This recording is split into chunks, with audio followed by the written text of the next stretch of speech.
Burano, the island of colors, the island where every wall breathes with the poetry of centuries and every canal reflects the dreams of fishermen and lovers alike, opens before our eyes like a painting that was never finished because the brush of life still dips into its palette, stroke after stroke in this eternal gallery of light and memory. As we step into this 8K walking tour, every detail sharpens. The cobblestones under our feet, aged by generations of footsteps carrying baskets of fish, carrying children to school, carrying stories of hardship and laughter, each stone a chapter, each crack a wrinkle of wisdom, and as we move, the sound of water lapping gently against the sides of boats whispers like a soft background score, timeless and tender. The houses stand shoulder to shoulder, dressed in coats of color so vivid they seem almost unreal, as though a child's imagination was poured across plaster walls, reds burning with passion, yellows glowing like the eternal sun, greens calming, like fields after rain, blues as deep as the Venetian lagoon itself. And together they sing, not in chaos, but in harmony, a mosaic of humanity that has withstood storms, tides, wars, and time itself. And as we glide along this walking tour, the captions could almost read like poetry. A fisherman's red house painted to guide him home through fog, a widow's blue door painted to remind her of the sea that took her husband but left her memories, a child's laughter echoing through an alley painted yellow so she would never forget that joy matters more than sorrow. And slowly we realize that Burano is not merely an island, it is an emotional diary painted in public, a mural of the soul where every brushstroke carries the weight of longing, of resilience, of hope. The air carries scents of salt and bread. Fresh laundry flutters overhead like sails on miniature ships tied between windows. The canals mirror the sky with such clarity that sometimes you wonder if you are walking upon the earth or if you have stepped into a dream made liquid. And as the camera of our mind pans in 8K detail, we see hands weaving lace in doorways, the delicate art passed down from mothers to daughters, threads of patience, threads of history, threads of silent devotion binding generations tighter than any rope could hold a boat, and the captions would remind us, this is more than lace, this is time captured in fabric, each knot a heartbeat, each pattern a lullaby for a future not yet born.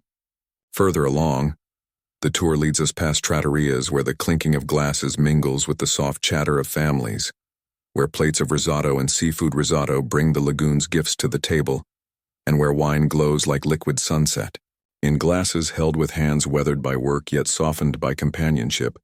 And perhaps the captions would whisper, here, meals are not eaten, they are shared, and through sharing, they become immortal. The church bells toll softly in the background, their sound rolling across the island like invisible waves, reminding everyone that though time moves forward, there is always a rhythm holding the island together, a cadence that both anchors and uplifts. Children run across narrow bridges, their laughter bouncing off pastel walls, their footsteps echoing in alleys so narrow they almost feel like secrets, and the camera in our mind, steady yet alive, captures their joy in crisp detail, a detail so clear it almost hurts, because in seeing their carefree movement we remember our own childhoods, the alleys we once ran, the laughter we once carried before time asked us to walk slower, to bear more weight. And yet, here in Burano, we are reminded that joy is not gone, it merely hides in corners waiting to be rediscovered. An elderly man sits by the canal mending a net with fingers that tremble, not from weakness but from memory. Fingers that still know the rhythm of survival, the patience of waiting for fish, the respect of giving back to the sea what was taken, and his presence becomes a living caption. Here, labor is not toil. It is dialogue with the earth and water. It is devotion given shape by hands.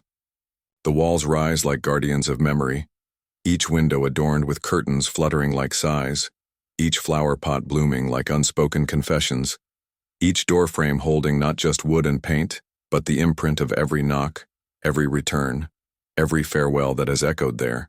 And we walk step by step through streets that blur the line between museum and home, where life is both art and simplicity, and the 8K sharpness reveals not only color but texture, the peeling paint where salt has kissed too many seasons, the ironwork rusted into lace-like patterns, the shadows dancing across surfaces as if choreographed by centuries of sunrises and sunsets. It is in these details, minute yet monumental, that Burano breathes most deeply, teaching us that beauty is not perfection but endurance, that the heart is most visible where it has been tested, and in these streets we feel something stir within us, a longing, a tenderness, perhaps even a forgotten gratitude.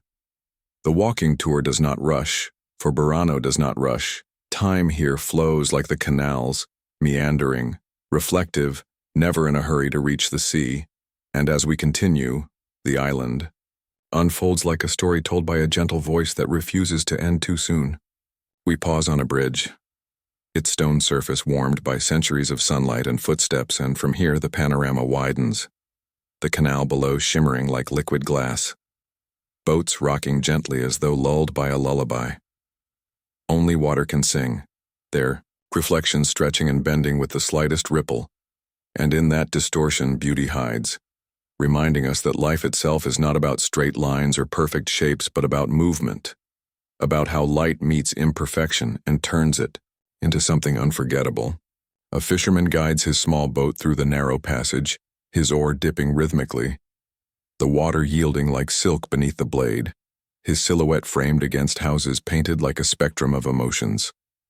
Scarlet passion beside tranquil, azure, golden joy beside emerald calm, and we realize that Burano is less a village and more a language, one that does not need words, for its grammar is color and its vocabulary is reflection, and with each glance we become fluent in its quiet expression.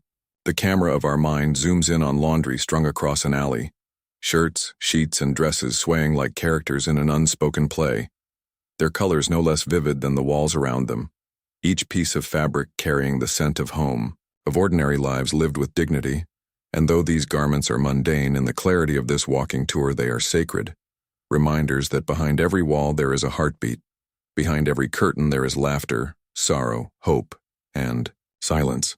We continue along the canal, our steps slow, deliberate, as if we fear that walking too quickly might disturb the fragile poetry that hangs in the air, and at each corner new surprises unfold. An elderly woman leaning from her balcony to scatter crumbs for pigeons, her face carved by wrinkles that look less like age and more like a topography of endurance. A child crouched at the edge of the water, tossing pebbles that skip once, twice, then sink, his joy in the act far outweighing the short-lived flight of stone. A shop where lace is displayed not like merchandise but like relics, framed in glass, guarded like treasures. The patterns so intricate they seem less woven by human hands and more conjured by time itself. Each loop and twist a reminder that patience is not passive but creative, that the slow work of hands can outlast empires. The captions, if they existed in our vision, would be simple yet profound. Here, beauty survives because it does not hurry. And as we walk further, we are led into narrower streets where walls nearly touch, where shadows gather like secrets, where the air feels dense with the scent of salt and the murmur of unseen voices. And here we feel the intimacy of Burano, as though the island itself leans closer to whisper in our ear that beauty is not only in what we see but in what we sense. We pass a small bakery, the golden crust of bread visible through the glass, the scent irresistible, and though no sound accompanies the image, we can almost hear the crunch as teeth break into warmth, and this imagined sound resonates like memory, because bread is never just bread. It is comfort. It is survival. It is family sitting together no matter how small the table, no matter how heavy the day. We notice flowers blooming in terracotta pots, their reds and purples defiant against the salt air, their fragility a paradox of strength, and perhaps the captions would read, "Even the smallest life here insists on brilliance." The canals open again into a wider square, Piazza Baldassare Galuppi, where locals gather, where tourists wander, where pigeons flutter in sudden arcs of gray and white, and the square hums like the heart of the island, surrounded by shops, by churches, by laughter spilling like light. And here we realize that Burano is not only to be seen but to be lived. The 8K sharpness would capture even the glint of sun on glass bottles lined in a shop window, even the tiny grains of sugar dusted on pastries, even the soft lines of a smile passed between friends. And each of these details becomes an anchor, pulling us deeper into the awareness that life here is composed not of grand gestures but of countless small miracles repeated day after day. We walk past the Church of San Martino, its leaning bell tower rising at an angle that seems almost impossible, defying gravity as if to remind us that perfection is unnecessary, that leaning is not falling, that imperfection can still point us toward the heavens. Pigeons flutter around its base, and the sound of bells echoes faintly, vibrating not just through the air but through the chest, through memory, through centuries of prayers whispered beneath these walls. The captions might whisper, "Here, faith leans but never falls." And as we wander further, we stumble upon narrow alleys where few tourists venture, where silence deepens, where doors stand closed but flowers bloom as if to greet even absent guests. And it is here that Burano reveals its most tender side, not in the crowded square but in the forgotten corners, where the island is not performing but simply existing, breathing in and out, carrying on its ancient rhythm. We pause again at a canal, smaller, quieter, the water here less disturbed, reflecting with almost supernatural clarity the rows of houses, their colors mirrored so perfectly, it feels as though we are gazing into another world. A parallel Burano, beneath the surface a dream, beneath reality. And perhaps it is this reflection that explains why the island feels so enchanting, for it is both above and below, both real and imagined, both tangible and ethereal. And as we walk, we cannot help but think of those who painted these walls centuries ago. Fishermen returning through fog, needing to spot their homes, needing color to pierce the gray.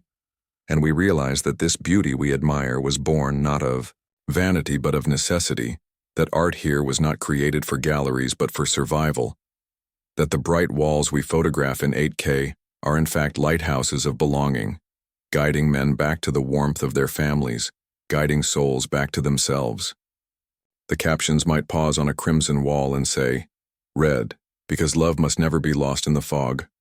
On a blue door, "Blue, because memory of the sea cannot be erased."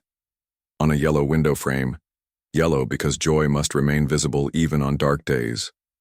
And these truths, spoken not in lectures but in color, strike deeper than history books ever could. We feel ourselves walking slower still, as though our steps are prayers, as though each glance must be savored. For beauty like this is not given, it is borrowed, and one day the fog may rise again. One day our vision may blur. One day we ourselves may be reflections fading in water. And so our steps continue, carrying us deeper into the soul of Burano, where every corner feels like an unfolding secret, every alley a hidden stanza in a poem written not with ink, but with pigment and light. And as we move forward, the texture of life becomes sharper still, the details almost overwhelming in their quiet intensity. Here, a wooden door, its paint peeling like layers of forgotten stories, yet behind it perhaps a kitchen glowing with warmth, perhaps laughter drifting like incense, perhaps silence heavy as prayer. There, a child's chalk drawing on the cobblestones, crude shapes of boats and suns, a fragile reminder that imagination always seeks to inscribe itself on the world, that even in a place already drenched in color, the young heart still yearns to add its own hue. And this act, so small, becomes monumental when we see it in the eternal clarity of 8K vision, because suddenly it is not just chalk on stone, it is legacy. It is the beginning of another voice joining the unbroken chorus of the island. We pass a fisherman sitting on a bench, his hat tilted low, his hands roughened by salt and rope, his gaze distant yet steady on the canal. And though we do not know his thoughts, we can almost read the captions that would accompany his silence. "I have given my life to the sea, and in return the sea has given me this island, this bench, this view, this moment of rest that belongs entirely to me." A cat stretches lazily in a sunbeam near the water's edge, its fur glowing like bronze, its slow blink suggesting that here, even animals learn the art of patience, the art of stillness, the art of existing without hurry. And we pause to notice how even this simple creature becomes part of the island's rhythm, a silent guardian of the alleys, a reminder that beauty is also in pause, in stillness, in doing nothing but being. We turn another corner and find ourselves facing a row of homes where laundry, strung high, sways like prayer flags. Each piece of clothing a story, each sheet a page, and in their fluttering dance, the island breathes in and out, inhaling memory, exhaling resilience, and the captions here would not need to say much, only, "Life is here and it is enough."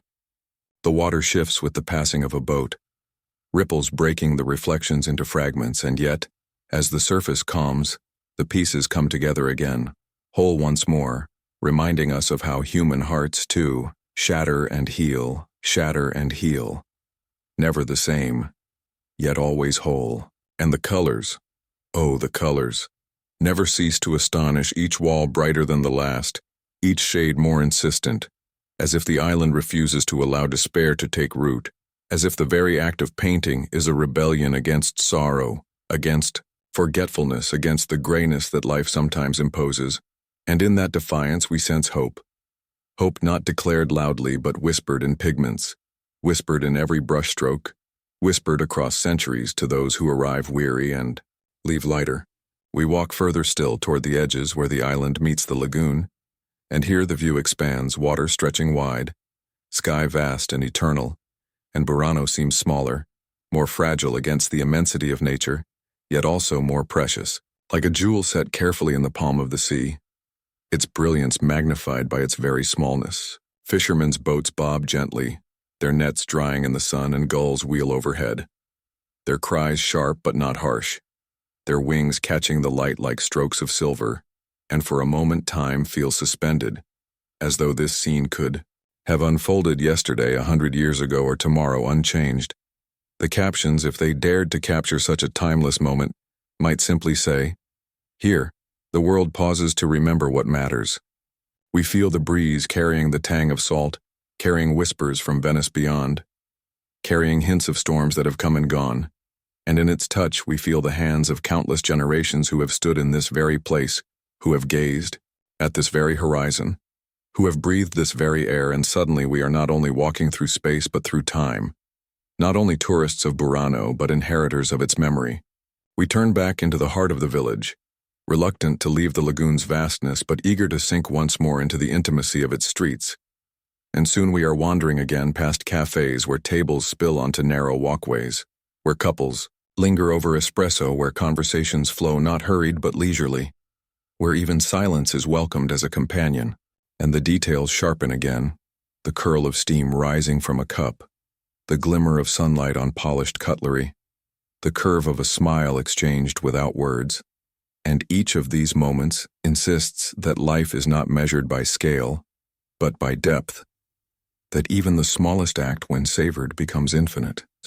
We pass a group of lace makers gathered together, their hands moving in concert, threads crossing and knotting, their voices weaving stories as intricate as their work, and we realize that Burano is not simply a museum of lace. It is a living organism of connection, where craft is inseparable from companionship, where labor is softened by laughter, where skill is not hoarded but shared. The captions here might say, "Threads do not only make lace, they make community." Further on, music drifts from an open window, the notes of an accordion spilling like light across the cobblestones. And though we cannot see the musician, we can feel the presence, the warmth of someone who believes that sound, like color, must not be hoarded but shared, must be allowed to flow freely through alleys, through hearts, through the very air. And in this moment the island feels complete. Sight, sound, scent, touch, all harmonizing into one great symphony of existence. An existence that feels fragile, yet eternal, ordinary, yet miraculous. We pause again, and as the camera of our imagination lifts slightly as though rising on a drone above the rooftops, we see the entire island spread below us, its colors patchworked like a quilt stitched by loving hands, its canals like blue veins feeding life through its body, its people moving like quiet pulses of energy. And in this vision we feel not only admiration but tenderness, as though Burano itself were alive, breathing, waiting, welcoming, forgiving, enduring, and we, mere visitors, are blessed to have walked within its heart even for a short while. The captions, if they could contain so much in so few words, might simply read, Burano, where life remembers to be beautiful.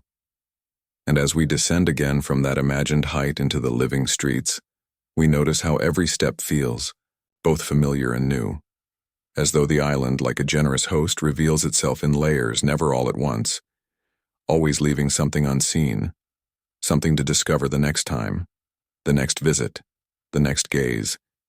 And this withholding is not cruelty, but kindness, for true beauty must be savored slowly, as one savors a glass of wine, as one lingers over a farewell. Here a shopkeeper arranges souvenirs, brightly painted masks, miniature boats, delicate glass trinkets that catch the light like fragments of the lagoon itself.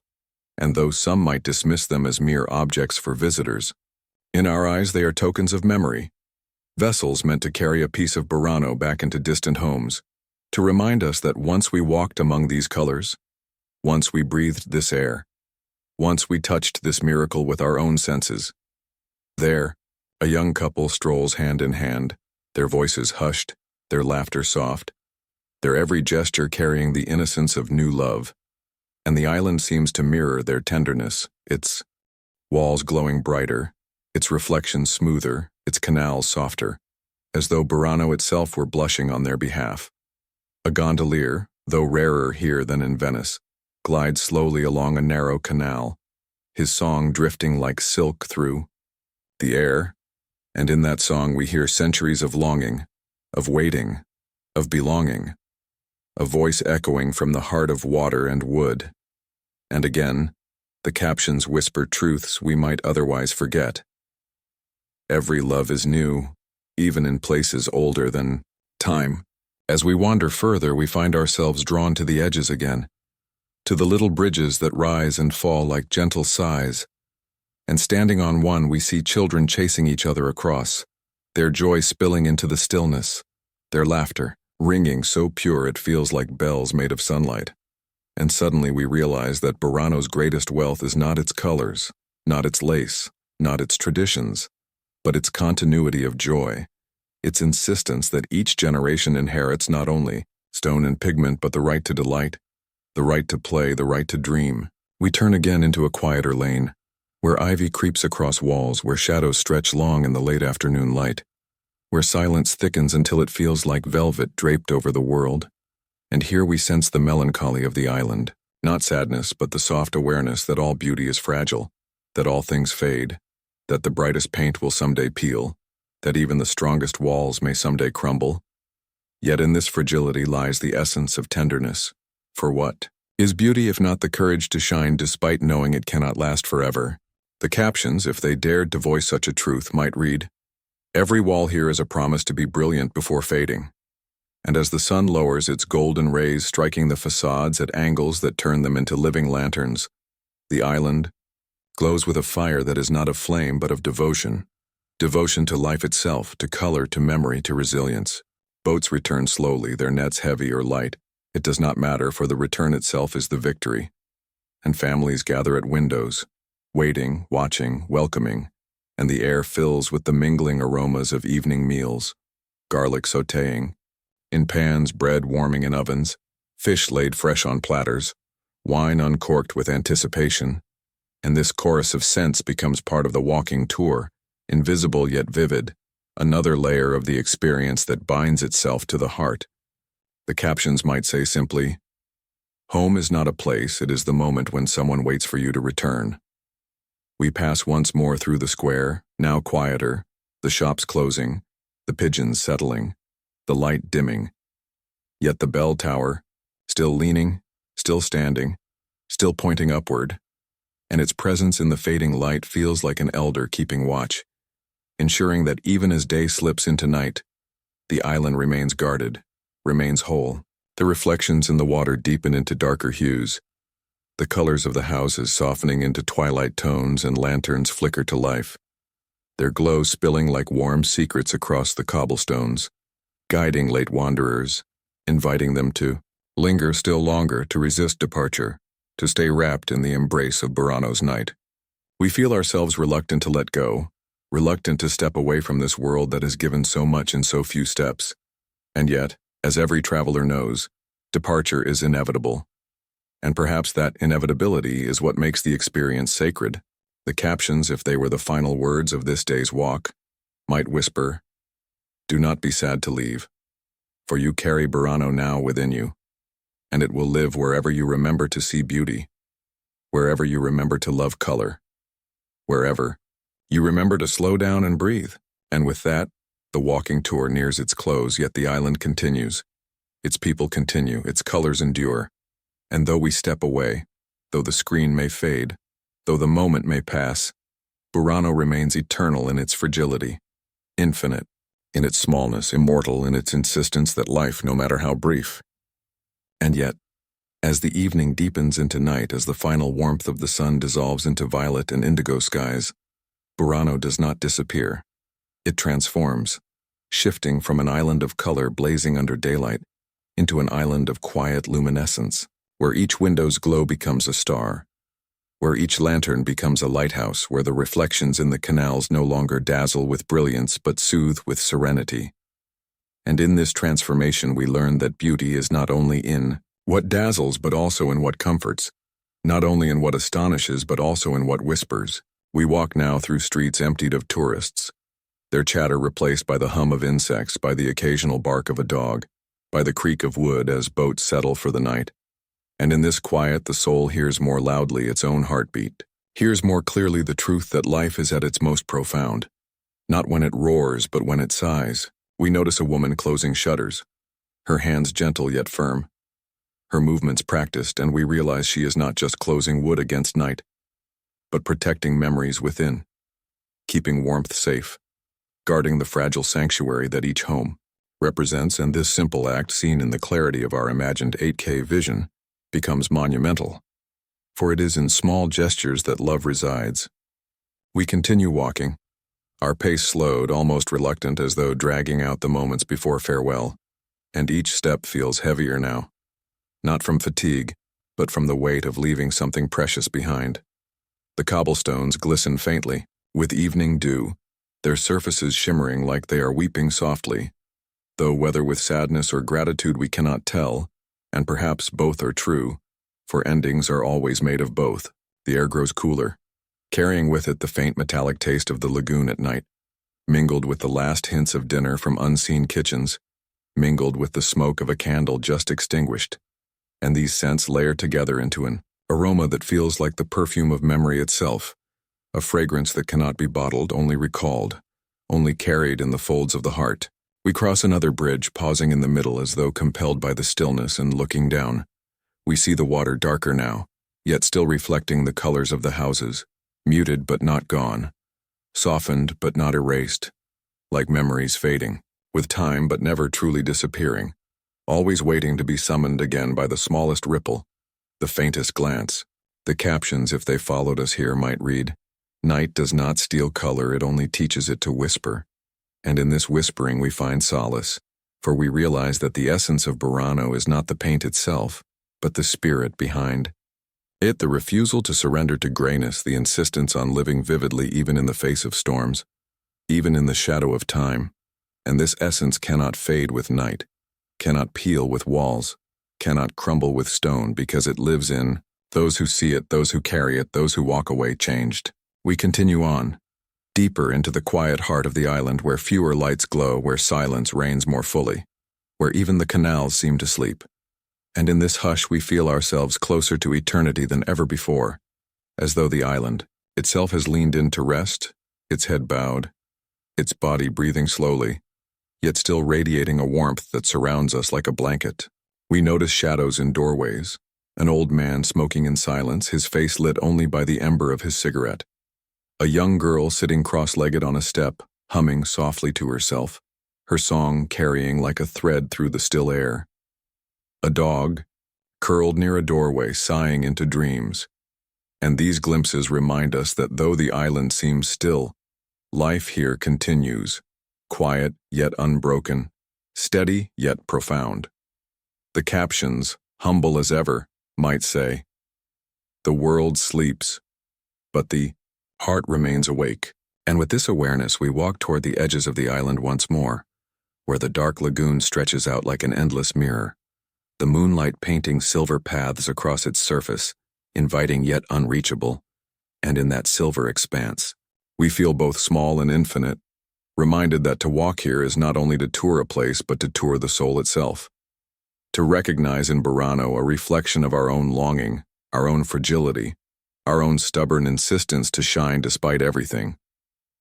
The stars emerge one by one, their lights scattered yet united, and in them we see an echo of Burano's houses, each unique, each small, yet together forming a tapestry of brilliance that lights the darkness, and the connection feels almost divine, as though the universe itself painted Burano in miniature on this lagoon, to remind us that what shines above also shines within. We turn once more into the streets, now nearly deserted, and we take our final step slowly, unwilling to let go, unwilling to let the paragraph of this walk find its period, yet knowing it must. And as we reach again the heart of the island, the square now emptied, the bell tower leaning into the sky as if in eternal prayer, we pause and let silence settle within us, not as absence but as fullness, for we are filled now with Burano, filled with its colors, its waters, its whispers, its resilience, its love. And if the captions had the courage to give voice to what we feel in this moment, they might say, "You did not just walk Burano, Burano walked through you." And with this truth we know the walking tour is complete. Not because the island has ended, but because it has entered us. Because from now on, wherever we go, we will carry a fragment of its light, a reflection of its water, a hue of its walls, a softness of its evening, and this carrying is the true purpose of travel, the true gift of wandering, the true heart of seeing. So we step away now slowly, gently, as one leaves not a destination but a friend, promising silently to return, to remember, to honor. And as the screen fades, as the tour ends, as the paragraph of Burano closes, the island itself remains endless, radiant, fragile, eternal, waiting not just to be seen but to be loved, always loved, forever loved, as long as hearts still remember the power of color against the fog, the power of light against the dark, the power of beauty against time itself. Burano, the island of colors, the island where every wall breathes with the poetry of centuries and every canal reflects the dreams of fishermen and lovers alike, opens before our eyes like a painting that was never finished because the brush of life still dips into its palette, stroke after stroke in this eternal gallery of light and memory. As we step into this 8K walking tour, every detail sharpens. The cobblestones under our feet, aged by generations of footsteps carrying baskets of fish, carrying children to school, carrying stories of hardship and laughter. Each stone a chapter, each crack a wrinkle of wisdom, and as we move, the sound of water lapping gently against the sides of boats whispers like a soft background score, timeless and tender. The houses stand shoulder to shoulder, dressed in coats of color so vivid they seem almost unreal, as though a child's imagination was poured across plaster walls, reds burning with passion, yellows glowing like the eternal sun, greens calming, like fields after rain, blues as deep as the Venetian lagoon itself. And together they sing, not in chaos but in harmony, a mosaic of humanity that has withstood storms, tides, wars, and time itself.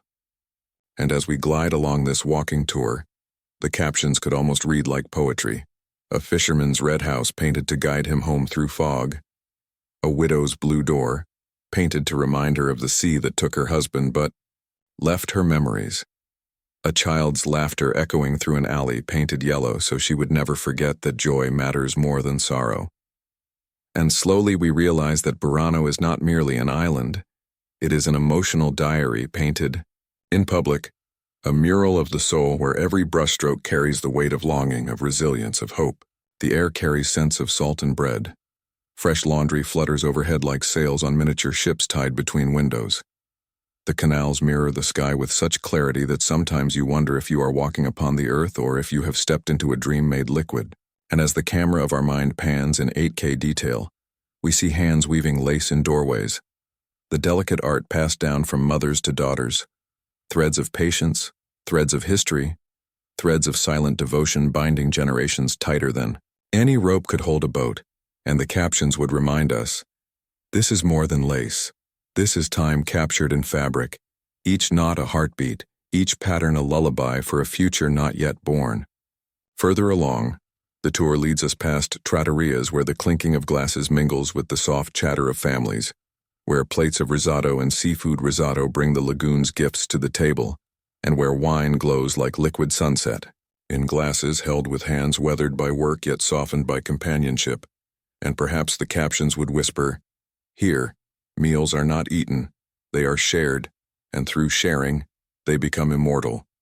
The church bells toll softly in the background, their sound rolling across the island like invisible waves, reminding everyone that though time moves forward, there is always a rhythm holding the island together, a cadence that both anchors and uplifts. Children run across narrow bridges, their laughter bouncing off pastel walls, their footsteps echoing in alleys so narrow they almost feel like secrets, and the camera in our mind, steady yet alive, captures their joy in crisp detail, a detail so clear